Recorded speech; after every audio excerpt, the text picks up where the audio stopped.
चलिए अब पहली खबर की शुरुआत करते हैं जो उत्तराखंड से निकलकर सामने आ रही है। आपको उत्तराखंड से इस वक्त की बड़ी खबर आप तक पहुंचा दें। दरअसल उत्तराखंड में कोरोना का कहर कम होता नजर आ रहा है। आपको इस वक्त की बड़ी खबर उत्तराखंड से बता रहे हैं। 24 घंटे में तकरीबन 353 नए संक्रमित उत्तराखंड में मिले हैं, जिस दौरान 6 की मौत हुई है और 398 मरीज इस दौरान उत्तराखंड में ठीक भी हुए हैं। उत्तराखंड से बड़ी खबर आपको बता रहे हैं, उत्तराखंड में कोरोना की दूसरी लहर एक तरीके से थमने लगी है। यानी उत्तराखंड में पिछले 24 घंटे में कोरोना संक्रमण के 353 नए मामले दर्ज किए गए, वहीं 6 मरीजों की मौत भी हुई। इसके अलावा 398 मरीजों को आज ठीक होने के बाद घर भी भेजा गया है। आप देख सकते हैं उत्तराखंड में किस तरीके से मामले जो बढ़ रहे हैं। उत्तराखंड के कोरोना की कहर आपको बता रहे हैं उत्तराखंड में, लेकिन कहर जो कोरोना का है वो कम हुआ है। एक तरीके से स्वास्थ्य विभाग की ओर से जो बुलेटिन जारी किया गया उसके अनुसार बुधवार को 2,04,165 सैंपलों की जांच रिपोर्ट नेगेटिव आई है। यानी एक तरीके से मामलों में गिरावट देखने को मिल रही है उत्तराखंड में। वहीं अल्मोड़ा में 20, बागेश्वर में 2, चमोली में 9, चंपावत में 7, देहरादून में 75, हरिद्वार में 94, नैनीताल में 30 मामले जो है सामने आए हैं। पौड़ी में 27, पिथौरागढ़ में 24, रुद्रप्रयाग में 15, टिहरी में 20 मामले सामने आए हैं।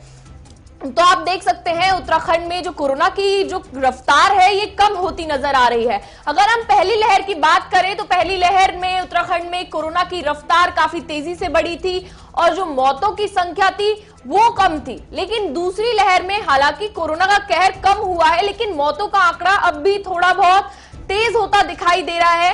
अगर कोरोना संक्रमण के मामलों से कंपेयर करें तो यानी उत्तराखंड में कोरोना का कहर कम हुआ है। पिछले 24 घंटे का आंकड़ा हमने आपको बताया। स्वास्थ्य विभाग की ओर से जो बुलेटिन जारी किया गया उसके अनुसार भी हमने आपको बताया कि बुधवार को कितने मामले आए। अगर हम ऊधम सिंह नगर की बात करें तो ऊधम सिंह नगर में 10 और उत्तरकाशी में 20 मामले सामने आए हैं। यानी उत्तराखंड के कई इलाकों के हमने आपको मामले बताए कि क्या क्या मामले उत्तराखंड में नए सामने आए हैं पिछले 24 घंटे में, क्योंकि जो बुलेटिन स्वास्थ्य विभाग की ओर से जारी किया गया उसके अनुसार बुधवार को क्या आंकड़े बताए गए। अगर सैंपलों की बात करें, लगातार सैंपल जो जांच प्रक्रिया है, जांच रिपोर्ट है, ये भी लगातार इसमें भी इजाफा हुआ है उत्तराखंड में। तो इसी को लेकर सैंपलों की जांच रिपोर्ट नेगेटिव आई है और इसका आंकड़ा अगर आपको बताएं तो 2,04,165 लोगों की सैंपलों की जांच रिपोर्ट नेगेटिव दर्ज की गई है। यानी पिछले 24 घंटे में कोरोना संक्रमण के उत्तराखंड में नए मामले जो दर्ज किए गए हैं उसमें गिरावट दर्ज की गई है। जो उत्तराखंड में कोरोना का कहर है ये एक तरीके से कम देखा गया है। वहीं 6 मरीजों की इस दौरान मौत भी हुई है, यानी आंकड़ा मरने वालों का 6 पहुंच गया है। 6 मरीजों की मौत हुई है। उत्तराखंड में कोरोना की दूसरी लहर एक तरीके से थमती हुई दिखाई दे रही है।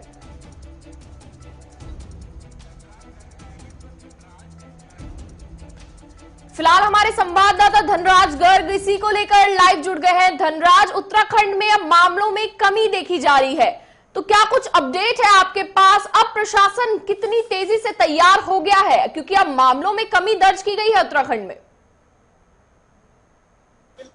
कोरोना के मामले पिछली बार जब लगातार बढ़ रहे थे तो लेकिन एक राहत की बात अब उत्तराखंड से निकल के आ रही है कि जो कोरोना के मामले हैं वो अब कम होते नजर आ रहे हैं। कि 24 घंटे की बात करें तो 300 के लगभग जो मामले सामने आए हैं।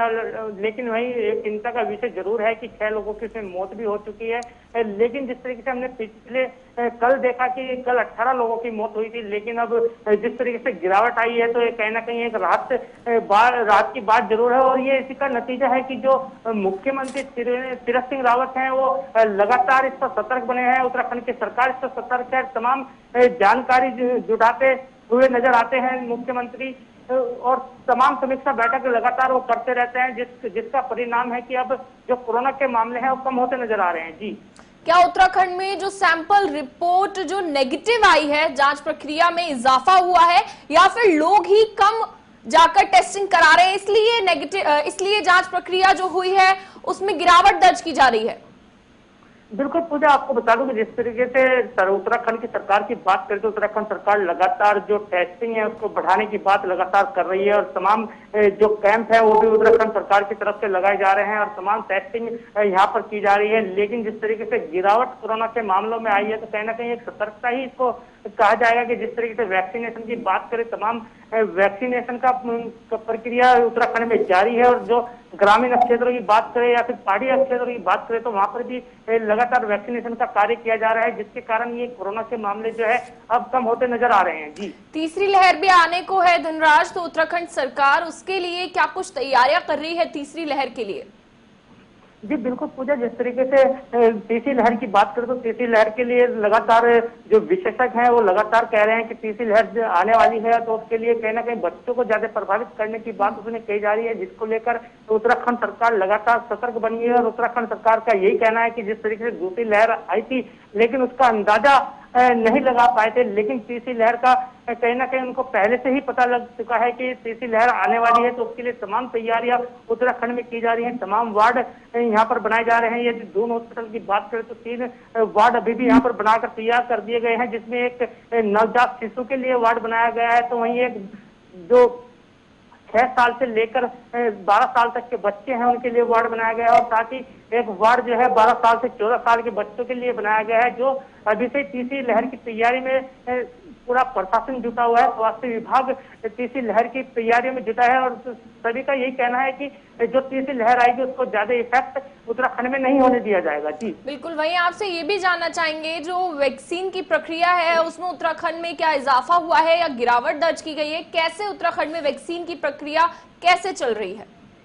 बिल्कुल पूजा, जिस तरीके से वैक्सीनेशन लगातार किया जा रहा है, अभी हाल ही में प्रधानमंत्री नरेंद्र मोदी ने भी साफ तौर पर कहा था कि जो वैक्सीनेशन होगा वो केंद्र सरकार की तरफ से किया जाएगा, राज्य सरकार का उसमें कुछ भी खर्च नहीं होगा और तमाम जिम्मेदारी जो होगी केंद्र सरकार की होगी। लेकिन राज्य सरकार को तो सिर्फ जिम्मेदारी दी गई है, तो सिर्फ उसकी देखरेख की जिम्मेदारी दी गई है। और साथ ही आपको बता दें कि जिस तरीके से मुख्यमंत्री तीरथ सिंह रावत लगातार इस पर नजर बनाए हुए हैं और तमाम कैंप लगाने की बात वो कर रहे हैं। हालांकि जो शहरी इलाके में उसमें पहले से ही वैक्सीनेशन चल रहा है, लेकिन जो पहाड़ी इलाके हैं वहां पर अभी तक वैक्सीनेशन में काफी दिक्कतें सामने आ रही थी कि वहां पर नेटवर्क नहीं आते हैं, तो कहीं ना कहीं जो युवा है वो रजिस्ट्रेशन नहीं कर पाते। उसके लिए भी अब रास्ता ढूंढ लिया गया है कि स्वास्थ्य टीमें पहाड़ों में भेजी जा रही हैं और ग्रामीण क्षेत्रों में भेजी जा रही हैं, जो कि युवा जो पहाड़ी क्षेत्र के युवा हैं या फिर बुजुर्ग हैं वहां पर जाकर डायरेक्ट अपना आधार कार्ड ले जाकर वैक्सीनेशन करा सकते हैं। जी, क्या डोर टू डोर वैक्सीन लग रही है लोगों को? क्या उत्तराखंड सरकार ने डोर टू डोर वैक्सीनेशन में कुछ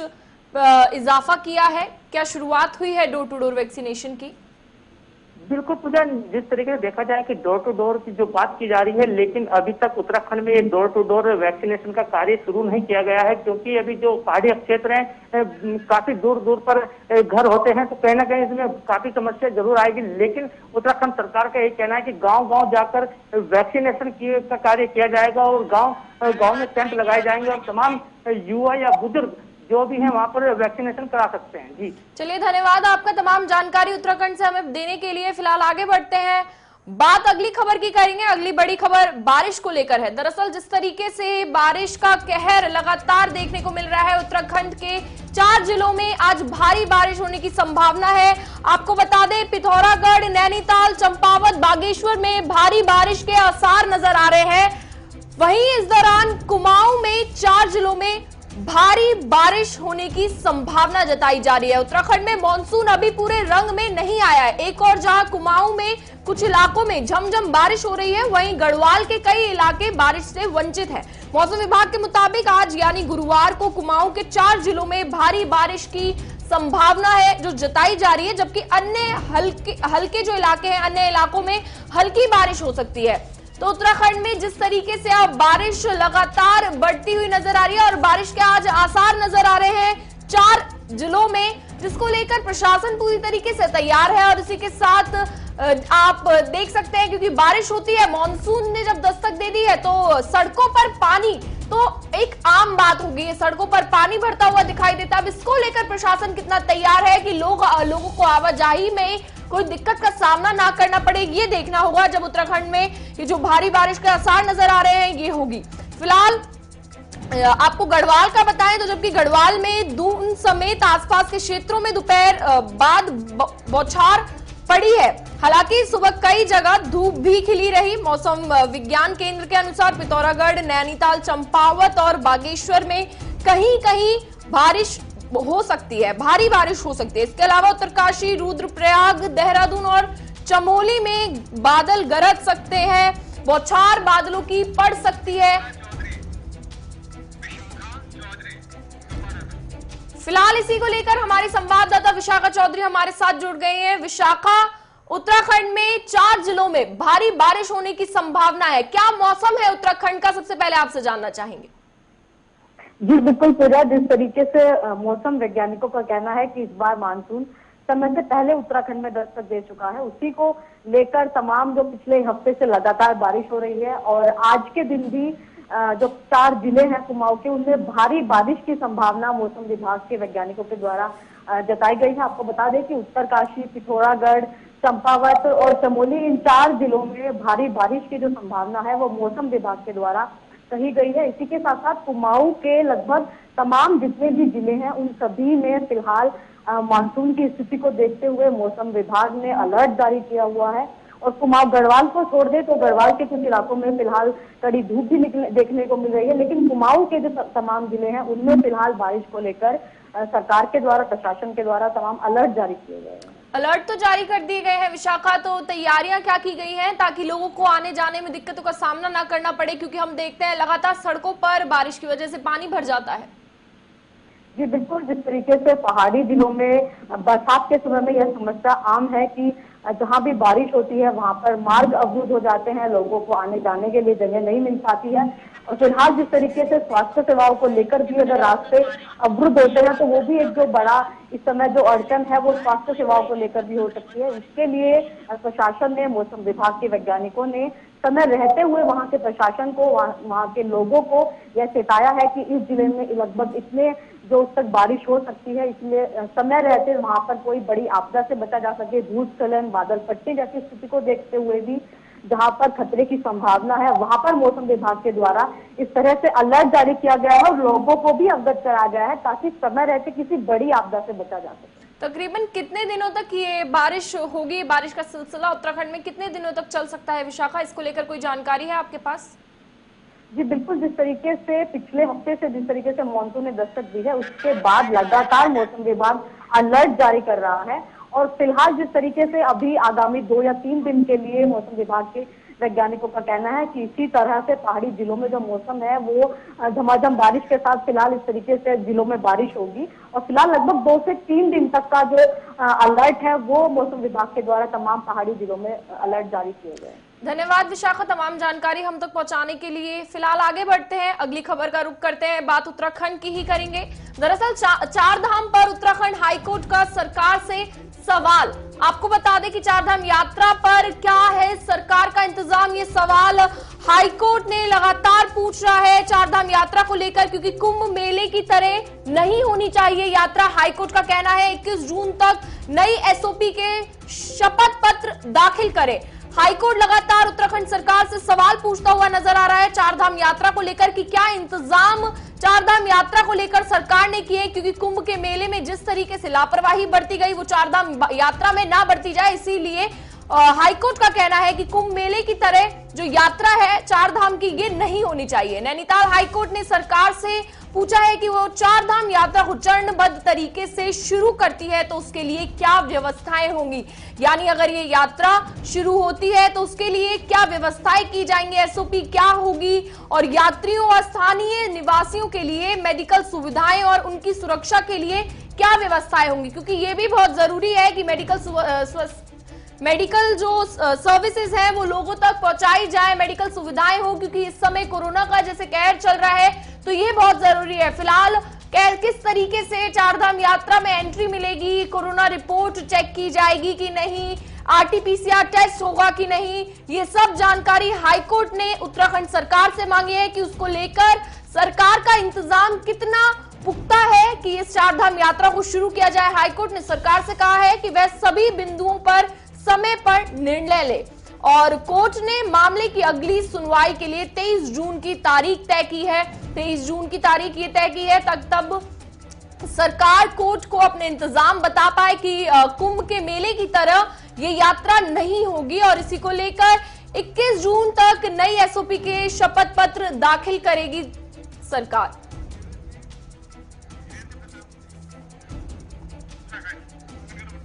फिलहाल इसी को लेकर हमारे ब्यूरो चीफ धीरेन्द्र प्रताप सिंह हमारे साथ जुड़ गए हैं। धीरेन्द्र, हाईकोर्ट सवाल पूछ रहा है उत्तराखंड सरकार से कि चारधाम को लेकर क्या इंतजाम उत्तराखंड सरकार करेगी, तो क्या इंतजाम करने चाहिए उत्तराखंड सरकार को ताकि कुंभ के मेले में जो लापरवाही देखने को मिली वो चारधाम यात्रा में ना मिले? बिल्कुल पूजा, मैं आपको बता दूं कि माननीय नैनीताल हाईकोर्ट ने उत्तराखंड सरकार से कल ये जवाब तलब किया। कल इसकी सुनवाई हुई कि उत्तराखंड के मुख्य न्यायाधीश है आलोक वर्मा और CRS चौहान की खंडपीठ में इसकी सुनवाई हुई और उन्होंने पूछा सरकार से कि अगर 21 जून से शुरू होती है यात्रा तो क्या तैयारियां हैं, क्या जो स्थानीय लोग हैं उनके लिए प्रॉपर मेडिकल सुविधाएं वहां उपलब्ध करा दी गई है। माननीय कोर्ट ने ये भी कहा कि जिस तरह से कुंभ में लापरवाहियां देखने को मिली वैसी कोई भी लापरवाही कोर्ट बर्दाश्त नहीं करेगा, कम से कम चारधाम यात्रा के मामले में। जो याचिकाकर्ता थे जिनके याचिका पे सुनवाई हो रही थी, उनके अधिवक्ता ने भी कहा कि पिछले साल 3,10,568 के करीब श्रद्धालु आए थे और कोविड चल रहा था, प्रॉपर जो है चिकित्सा सुविधाएं उसको बैठी नहीं थी। और आज एक साल बाद जब कोरोना की दूसरी लहर उतार पे है और तीसरी लहर के डर के साए में यह यात्रा शुरू हो रही है, तो सारी व्यवस्थाएं मुकम्मल की जाए और इसका एक शपथ पत्र राज्य सरकार माननीय न्यायालय में दाखिल करें। माननीय न्यायालय ने सचिव पर्यटन को भी एक शपथ पत्र दाखिल करने का आदेश दिया है और अगली सुनवाई 23 जून के लिए तय की है। इसके साथ ही जो सचिव पर्यटन है उनके वर्तमान शपथ पत्र। धीरेन्द्र, हाईकोर्ट ये भी कह रहा है कि SOP का शपथ पत्र दाखिल करे, लगातार हाईकोर्ट कह रहा है, लगातार हाईकोर्ट ये चीज कह रहा है, तो फिर इसको लेकर उत्तराखंड सरकार क्या SOP जारी कर सकती है? बिल्कुल, देखिए जब माननीय न्यायालय ने इसमें हस्तक्षेप किया है, हालांकि राज्य सरकार वैसे भी कोरोना को लेकर के बहुत सतर्क दिखाई दे रही है। शायद यही कारण है कि देखिए उन्होंने चारधाम यात्रा को एक बार खोला स्थानीय लोगों के लिए, लेकिन जैसे उन्हें लगा कि चीजें ठीक नहीं है, उसकी तैयारियां नहीं है, जब देवस्थानम बोर्ड ने कहा कि कोई तैयारी नहीं की जा सकती, होटल लॉज मेडिकल जो फैसिलिटीज है वो भी मुकम्मल नहीं है वहां पे, तो सरकार ने तत्काल जो है अपने कदम पीछे खींचे और उनको तैयारियों का समय दिया। जो शासकीय प्रवक्ता है उत्तराखंड के कैबिनेट मंत्री सुबोध ने भी कहा कि 1 जुलाई तक का जो समय है देवस्थानम बोर्ड को दिया है, तब तक सारी व्यवस्थाएं मुकम्मल की जाए। लेकिन अब जब माननीय न्यायालय ने खुद इस पे संज्ञान लिया है, इस याचिकाकर्ता के याचिका पे सुनवाई करते हुए उन्होंने खुद इसकी निगरानी कर दिया, तो हम पूरी उम्मीद करते हैं कि सरकार इसमें कोई लापरवाही नहीं करेगी और जल्द से जल्द यानी 23 जून को सुनवाई है तो 23 जून को बाकायदा किस तरह से चारधाम यात्रा। धीरेन्द्र, उत्तराखंड सरकार की तरफ से पहले फैसला लिया गया कि चारधाम यात्रा को शुरू किया जाएगा, फिर उसके बाद U-टर्न अचानक से मार लिया गया यात्रा को लेकर, तो क्या वजह रही? बिल्कुल इसमें उत्तराखंड सरकार ने इसको स्पष्टीकरण जारी कर दिया था, जिसकी हम चर्चा कर रहे हैं आज कल, यानी कि माननीय न्यायालय में उच्च न्यायालय में इस पर सुनवाई हुई।